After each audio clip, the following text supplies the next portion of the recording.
नमस्कार। आज हम उपसर्ग पढ़ेंगे कि उपसर्ग क्या है।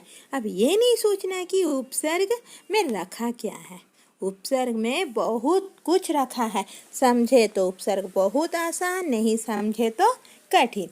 अब हम इस वीडियो में उपसर्ग की परिभाषा, उपसर्ग कितने प्रकार के होते हैं हिंदी भाषा में, और कौन कौन से शब्द उपसर्ग होते हैं, तो हम ये सबको अब एकदम आसान से आसान तरीके में बताने का प्रयास करेंगे।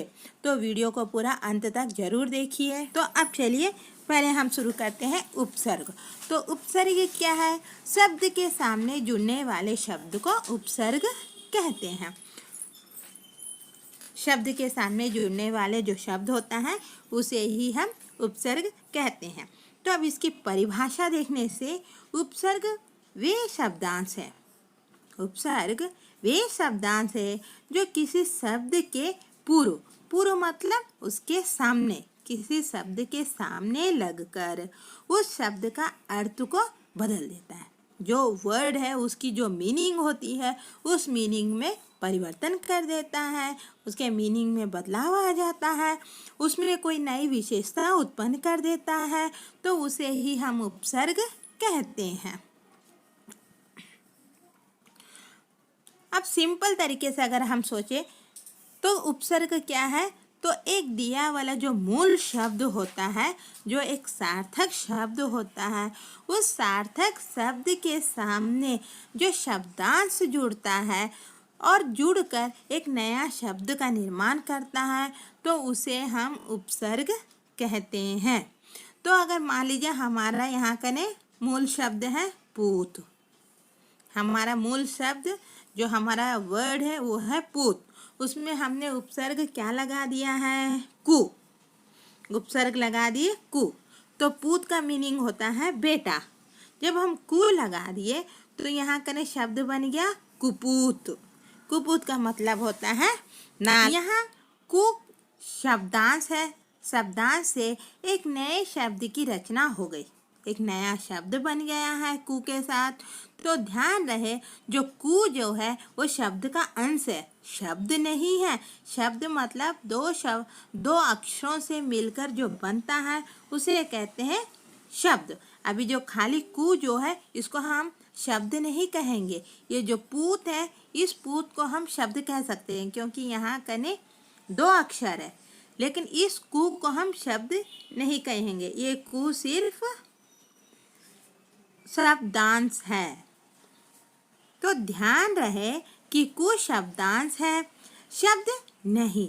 शब्द वाक्य में स्वतंत्र रूप से प्रयुक्त हो सकता है, अर्थात जो शब्द होता है उस शब्द को हम जब सेंटेंस बनाते हैं तो उस सेंटेंस में हम उसे यूज कर सकते हैं। लेकिन जो शब्दांश हो गया है उस शब्दांश हम मतलब कु, तो ये जो शब्दांश हो गया है इस शब्दांश को हम स्वतंत्र रूप से वाक्य में प्रयोग नहीं कर सकते, शब्दांश प्रयोग नहीं होता है। हिंदी भाषा में उपसर्ग 3 प्रकार के होते हैं। कौन कौन से? एक तो संस्कृत का उपसर्ग होता है, दूसरा हिंदी भाषा का, तीसरा उर्दू का। कितने? मुख्यतः हिंदी, संस्कृत तथा उर्दू के उपसर्ग होते हैं। हिंदी भाषा में 3 प्रकार के उपसर्ग पाए जाते हैं। वो क्या है? हिंदी भाषा में हिंदी के, संस्कृत के और उर्दू के उपसर्ग होते हैं। तो अभी देख लेते हैं कि संस्कृत के उपसर्ग, हिंदी के उपसर्ग और उर्दू के उपसर्ग, ये पूरे हम हिंदी में यूज करते हैं। ये ना सोचना कि संस्कृत का है, हमारा तो हिंदी है, संस्कृत के उपसर्ग हम क्या करेंगे, ऐसा नहीं होता। क्योंकि लगभग 60% जो वर्ड्स है हमारे हिंदी में पूरा एज इट इज संस्कृत से उतरा हुआ है, संस्कृत का ही है। तो हम तो संस्कृत के बहुत सारे वर्ड्स हम पढ़ते हैं, और वैसे उर्दू भी। तो ऐसा ना सोचना है कि हम हिंदी भाषा में संस्कृत और उर्दू के उपसर्ग क्यों पढ़े, क्योंकि ये पूरे हमारे हिंदी भाषा के ही अंग है जो आपको एग्जाम में पूछे तो पहले हम देख लेते हैं संस्कृत के उपसर्ग। इसे हम बहुत ही कम और बहुत ही शॉर्ट तरीके से इस किस तरह के जो वर्ड्स है, जो उपसर्ग बनते हैं, हम उसे छाट छाट के निकाल के बनाए हैं। तो पूरा ध्यान दे के देखिए। संस्कृत के उपसर्ग, अगर आप इन शब्दों को अगर याद कर लिए, देख लिए, तो आप तो उपसर्ग एकदम इजी से पहचान सकोगे, किसी प्रकार का मिस्टेक्स दोबारा नहीं करोगे। देख लेते हैं अब उपसर्ग। तो संस्कृत भाषा में 22 उपसर्ग होते हैं। संस्कृत भाषा में कितने उपसर्ग होते हैं? संस्कृत भाषा में 22। इन 22 को अगर हम देख ले तो उपसर्ग पहचानना बहुत ही आसान हो जाएगा। वो क्या है?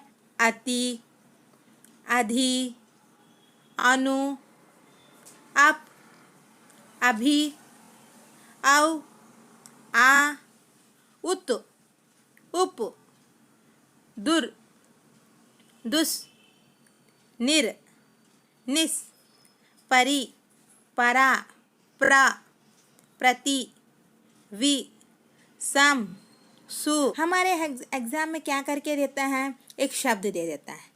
हमको एग्जाम में एक शब्द दे देता है और बोलता है कि इसमें उपसर्ग को अलग करो, उपसर्ग पहचानो।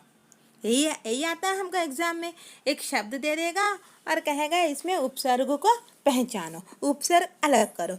तो जो आपका उपसर्ग होता है वो इनमें से ही होगा, इनमें से हटके या इनमें से अलग नहीं होगा।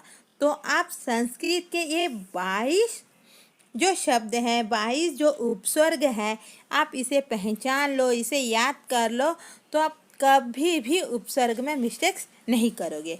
तो अभी हम आपको 2-4 एग्जाम्पल्स दिखा देते हैं कि किस तरह, लेकिन याद तो आपको ये 22 करने। तो अभी हम पहले इस अति से एग्जाम्पल बता देते हैं। अति उपसर्ग लगाकर नए शब्द कैसे निर्माण करते हैं, हम उसे दिखा देंगे। चलिए अब एग्जाम्पल देख लेते हैं। हमारा पहला है उपसर्ग अति। तो यहाँ का उपसर्ग क्या है? अति। इसका मीनिंग क्या होता है? इस अति का भावार्थ, भावार्थ मतलब मीनिंग, अर्थ। इस अति का मीनिंग होता है अधिक, नहीं तो ऊपर। इसका मीनिंग होता है अधिक और ऊपर। हमारा मूल शब्द है काल। इस काल में हमने अति को जोड़ दिया, इस काल में हमने उपसर्ग अति को जोड़ दिया, तो बन गया अतिकाल। क्या बन गया? अतिकाल। रिक्त, रिक्त का मतलब होता है खाली। तो इसमें अति को लगा दिए हमने, अति लगा दिए, तो क्या बन गया? अतिरिक्त। नया शब्द हो गया अतिरिक्त। अगर हमको एग्जाम में कैसा देगा? हमको एग्जाम में क्या वर्ड देगा? अतिरिक्त देगा।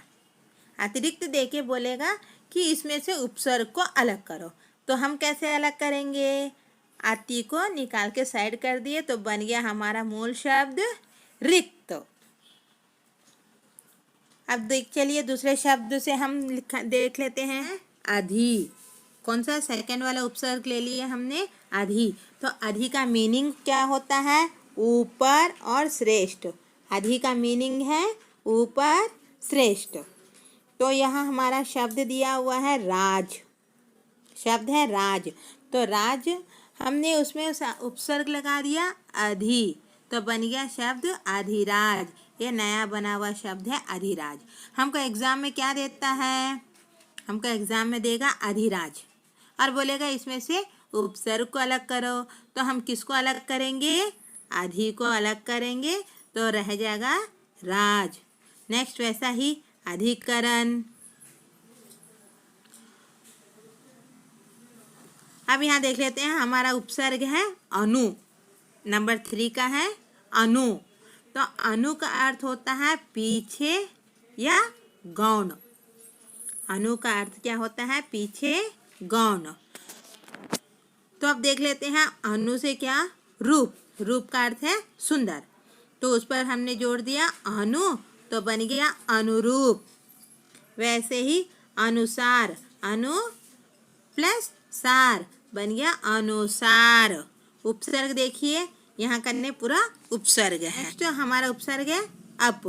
और आपका भावार्थ होता है बुरा। आपका भावार्थ होता है, आपका मीनिंग क्या है? आपका मीनिंग बुरा। तो अब यहाँ का शब्द दे दिया मान। क्या दे दिया? शब्द मान। तो मान में क्या जोड़ दिए? अप। मान है, मान में अप जोड़ दिए तो बन गया अपमान। वैसे ही अपकीर्ति। अभी तो भावार्थ सामने चारों ओर। इस अभी का मीनिंग क्या है? अभी का मीनिंग है सामने चारों ओर। तो मान का मतलब होता है इज्जत। उसके सामने अभी को जोड़ दिए, बन गया अभिमान। वर्ड है नव। नव का अर्थ क्या होता है? नया। तो इसमें उपसर्ग जोड़ दिए अभी, तो बन गया अभिनव। उपसर्ग है अब। तो उसका मीनिंग क्या होता है? अब का मीनिंग बुरा या हीन। बुरा या हीन उसका अर्थ होता है। तो अब से बन गया अवगुण। तो एग्जाम में देगा अवगुण, तो इसमें से उपसर्ग को अलग करो। क्या अलग करोगे? अव को अलग करोगे तो मूल शब्द जो है मेन शब्द गुण।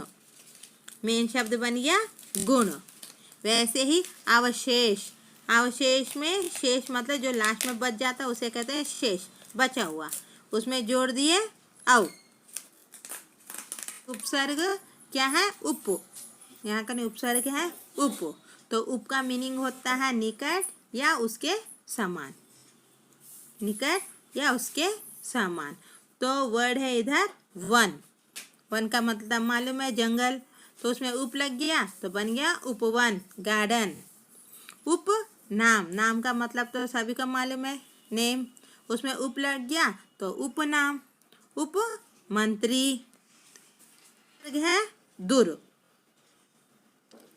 उपसर्ग है दुर। तो दुर का मीनिंग होता है बुरा, कठिन। इस पर ध्यान देने वाली बात क्या है कि ये हाफ र है। ये जो र है ये पूरा नहीं है, ये हाफ र है। इसको हम ऐसे ऐसे नहीं तो ऐसे लिखते हैं। ये हाफ र है, रा की मात्रा है। तो दुर्भाग्य देख लीजिए, दुर्भाग्य में रा कहाँ लग गया? ऊपर, क्योंकि हाफ रा है ऊपर चढ़ा दिए। दुर्भाग्य, दुर्घटना। तो इसको जब अलग कर बोलेगा तो आप किसको अलग करोगे? दुर को अलग करोगे। दुर तो रह गया प्लस भाग्य, ऐसे। ठीक है। दुर्घटना ये भी वैसे ही बनेगा। अब यहाँ कने उपसर्ग है पर। तो इसका अन्य के अर्थ में लिया जाता है। किसके अर्थ में? अन्य के अर्थ में लिया जाता है। परदेश अन्य के अर्थ में लिया जाता है। तो परदेश, परलोक, पराधीन, पराजय, पराक्रम, पराभव, ऐसा भी ले सकते हैं। परा उपसर्ग है तो उसका मीनिंग होता है आगे।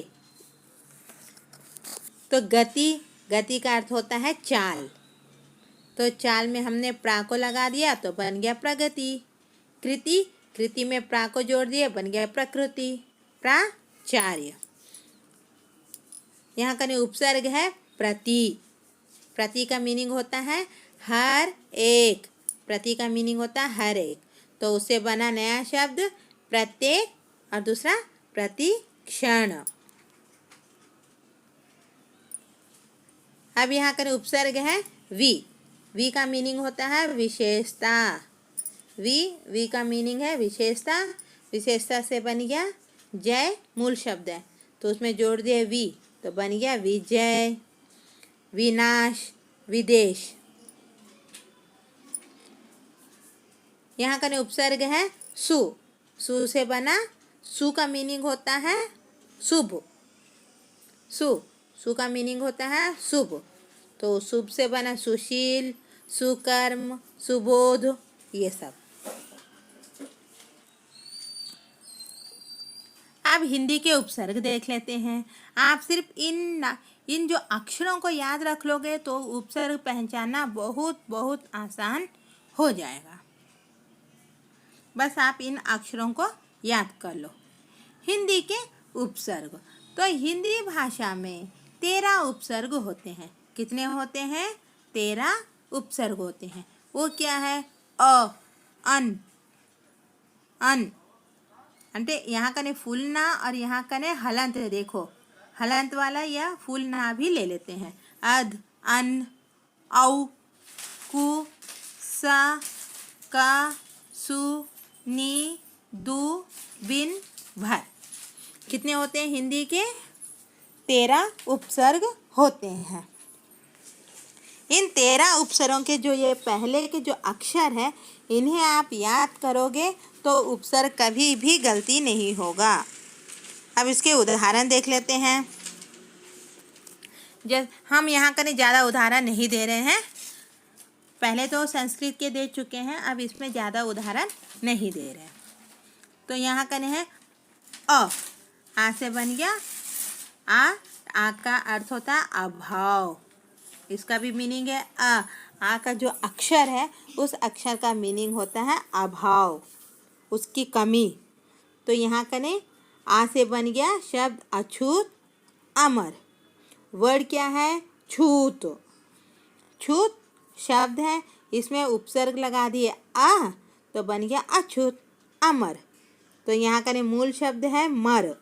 मूल शब्द मर, मर के सामने आ लगा दिए तो बन गया अमर।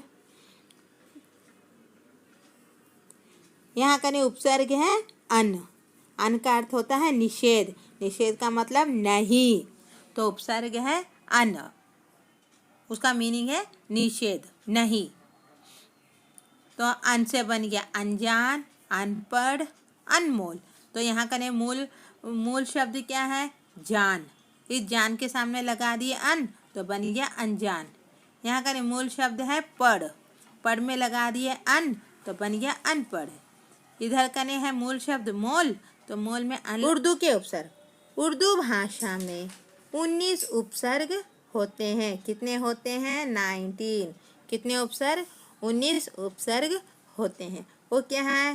कम, खुश, गैर, दर, ना, बा, या, बर, यद, बे, ला, सर, हर, एन, फी, बिल, ये पूरे जो हो गए ये उर्दू के उपसर्ग होते हैं।